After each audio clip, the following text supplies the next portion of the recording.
यार कब तक तू ऑफिस में बैठा रहेगा? टाइम देखा है, शाम के 8 बजने वाले हैं और तेरा कोई अता पता नहीं है। जानता भी है तेरे घर से दादी के कितने फोन आ चुके हैं, बार बार पूछ रही हैं कि तू ऑफिस से निकला या नहीं। वो व्यक्ति शब्द के सामने की चेयर पर बैठते हुए बोला, जो अभी काफी गुस्से में था। तभी उस व्यक्ति को कुछ दिखा। शब्द के चेहरे पर किसी के हाथों के उंगलियों के निशान थे जो साफ बता रहे थे कि आज उसे किसी ने थप्पड़ मारा है और इसी वजह से शब्द घर जाने से बच रहा था। 1 मिनट, ये क्या है? बोलते हुए उस व्यक्ति ने शब्द के उस गाल को सामने करते हुए पूछा जिस पर इशिका ने थप्पड़ मारा था। उस व्यक्ति के इतना बोलते ही उसे वो सब फिर से याद आने लगा कि किस तरह इशिका ने शब्द को थप्पड़ मारा था। शब्द के हाथों की मुठ्ठियां फिर से कस गई, लेकिन फिर नहीं, कुछ नहीं कहते हुए शब्द ने उसका हाथ हटा दिया और अपना काम करने लगा। क्या कुछ नहीं साफ दिख रहा है कि तुझे किसी ने खींचकर थप्पड़ मारा है? कहते हुए वो व्यक्ति जोर जोर से हंसने लगा। उसे हंसता देखकर शब्द ने उसे गुस्से से घूरा, जिससे उस व्यक्ति ने हंसी रोकी, मगर उससे हंसी रोकी नहीं जा रही थी। वो फिर से हंसने लगा। स्टॉप इट राहुल, शब्द ने गुस्से से कहा। तो वो व्यक्ति यानी राहुल चुप हो गया। राहुल शब्द के बचपन का दोस्त था, लेकिन दोस्त कम शुभचिंतक ज्यादा था। उसे शब्द के लिए हमेशा बुरा लगता था कि सबका साथ होते हुए वो कितना अकेला है। अगर तेरा हो गया हो तो तू जा सकता है, मुझे बहुत काम है, शब्द ने बोला। तो राहुल अपनी चेयर से खड़ा हो गया और बाहर चला गया। उसके बाहर जाते ही शब्द का फोन बजने लगा। हाँ बोलो, काम हो गया? शब्द ने फोन रिसीव करते ही पूछा। जी सर, और आपके लिए एक अच्छी खबर है। मल्होत्रा कंस्ट्रक्शन आपके आगे अपने घुटने टेकने के लिए रेडी है। बाकी आगे का क्या आदेश है? दूसरी तरफ से किसी ने कहा। तो शब्द के चेहरे पर एक स्माइल आ गई। गुड, अब तुम उससे पेपर साइन करवाओ, मैं कल ही मल्होत्रा कंस्ट्रक्शन को अपने अंडर में लूंगा, शब्द ने बोला और सिर अपनी चेयर से टिका दिया। ठीक है सर, कहकर फोन कट जाता है और फिर वही शब्द अपनी चेयर से सिर टिकाए आंखें बंद कर लेता है। वहीं पायल इशिका के हाथ की बांह पर हल्दी वाला लेप लगा रही थी, जहां शब्द के पकड़ने की वजह से वो पूरी तरह से लालजो हो चुकी थी। इशी, क्या जरूरत थी उसे थप्पड़ मारने की, और ऊपर से तो उसकी गलती भी नहीं थी।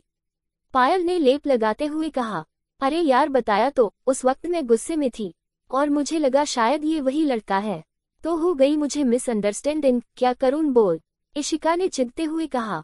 कुछ मत कर, बस इतना कर, अब जब भी वो मिले उससे माफी मांग लेना, क्योंकि अगर देखा जाए तो यहाँ सारी गलती तेरी ही है। पायल बोली और उठ खड़ी हुई। चल अब खाना खा लेते हैं, फिर सोना भी तो है, कहकर पायल और इशिका दोनों नीचे आ गई। नीचे डाइनिंग टेबल पर जगजीत जी डिनर के लिए उन्हीं दोनों का इंतजार कर रहे थे। आ गई आप दोनों, जगजीत जी उन्हें आते हुए देखकर बोले। तभी उनकी नजर इशिका की बांह पर भी चली गई। इशिका बेटा, ये क्या हुआ आपकी बांह को? जगजीत जी ने पूछा, मगर इशिका कुछ नहीं बोल पाई। मगर पायल भी इशिका के बोलने पर चुप नहीं रह पाए और बोली, पापा वो इशिका को आज चोट लग गई दोनों बांह पर। जगजीत जी ने दोनों पर प्रश्न सूचक दृष्टि डाली। तभी वहां के नौकर खाना लाकर टेबल पर लगाने लगे।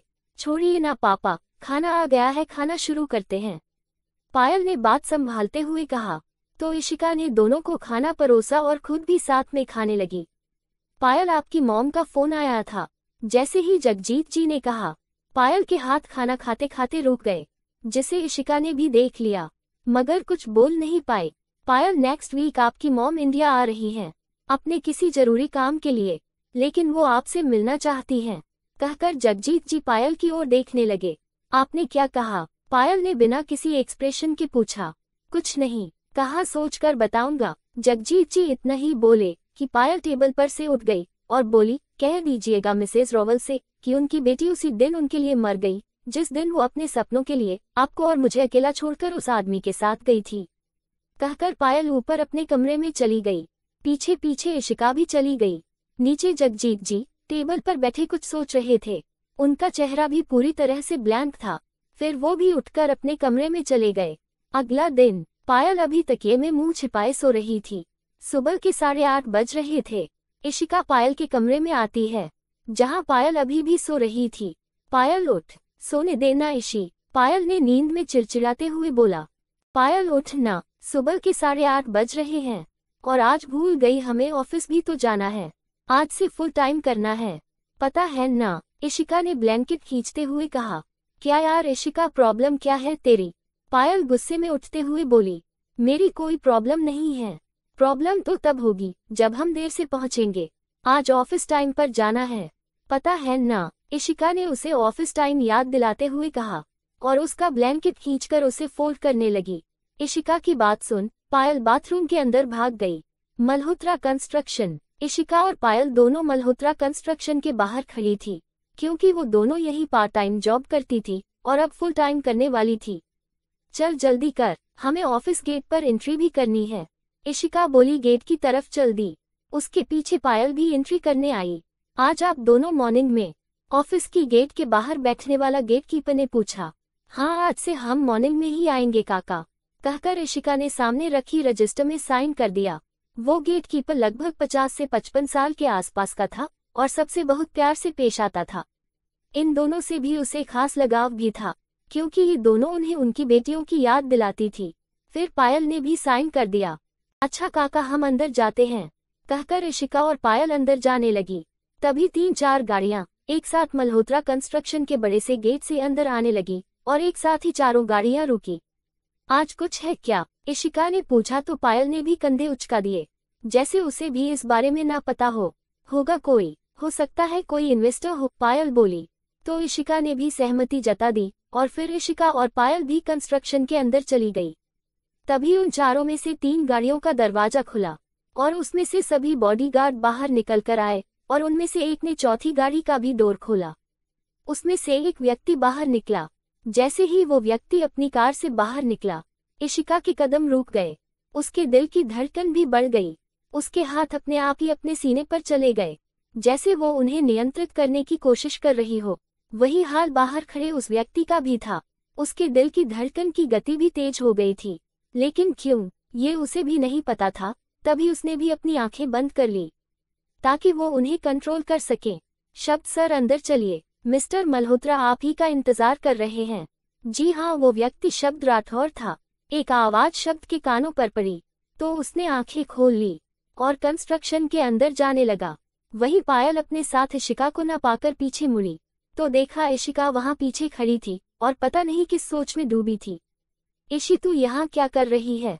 चल, पायल बोली और इशिका का हाथ खींच कर ले जाने लगी। तभी पायल और इशिका ने देखा, बहुत अफरा तफरी मची हुई थी। लोग भागा दौड़ी कर रहे थे, मगर क्यों, ये उन्हें भी नहीं पता था। तभी एक लड़की दौड़ती हुई पायल के पास आई और बोली, पायल, इशिका जल्दी चलो, आज से इस ऑफिस के नए बॉस आए हैं और उन्होंने सभी को बड़े वाले हॉल में बुलाया है। क्या न्यू बॉस? मगर क्यों, इशिका ने चिंता से पूछा। तो वो लड़की बोली, वो तो पता नहीं, मगर अभी अभी खबर मिली है कि मल्होत्रा कंस्ट्रक्शन रातों रात बिक गई है और जिसने खरीदा है वो हमारा बड़े हॉल में इंतजार कर रहा है। लड़की बोली और भागने लगी। वो दोनों भी उसके पीछे उस बड़े हॉल में आई तो देखा वहां बहुत अंधेरा था। एक व्यक्ति वहां बीचों बीच चेयर पर बैठा था, जिसकी पीठ ही सबको दिख रही थी। उम्मीद है कि आप सभी लोग यहाँ आ चुके होंगे और आपको अब तक पता चल भी चुका होगा कि आज से मैं इस कंपनी का बॉस हूँ और ये कंपनी द शब्द राठौर की कंपनी है। शब्द जैसे ही अपना नाम बोला, इशिका के मुंह से भी शब्द का नाम निकल गया, जिसे पायल फिर से सुन ली। शब्द। जैसे ही इशिका नाम बोली, शब्द के कानों से जैसे कुछ टकराया हो, वो फिर से बेचैन हो गया। वो अपनी सीट से उठा और आगे बोला, ठीक है, आप सब जाकर अपना काम कीजिए।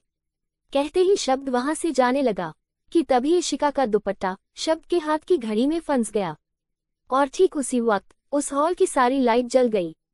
शब्द और इशिका आमने सामने थे। जारी है। लेखिका प्रियंका गुप्ता।